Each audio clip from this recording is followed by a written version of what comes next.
Ассалому алейкум. Ҳозир мо оиди хол суҳбат мекунем. Хол он ду нуқтаи сиёҳ ва тира ё сурх аст ки дар пӯсти бадан пайдо мешавад ва аз сатҳи бадан баландтар мехезад. Яъне ҳамин хол қариб дар тамоми аъзои бадан пайдо мешавад. Чӣ бояд кард?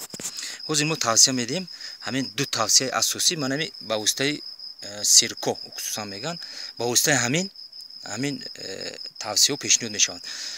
Аввал тавсия ҳамин ки манами пудинаи кӯҳӣ, манами пеш пудина десидаги, манами пудинаи кӯҳӣ ки бештар лаби ҷӯйборуда мешавад. Ҳамин пудинаи кӯҳира мо чӣ кор мекунем? Ҳамин пудинаи кӯҳира ина кикути ҳам меган, бо ҳамин сиркое ки гуфтем, сиришта, соида ба хол морем, онро дафт мекунад. Дуюм тавсия ҳамин ки сиёҳ дона. Манами сиёҳдона ҳама ҷода ҳаст. Мана пайдо карда мешавад. Ҳамин сиёҳдонаро мо чӣ кор мекунем? Куфтан мекубем.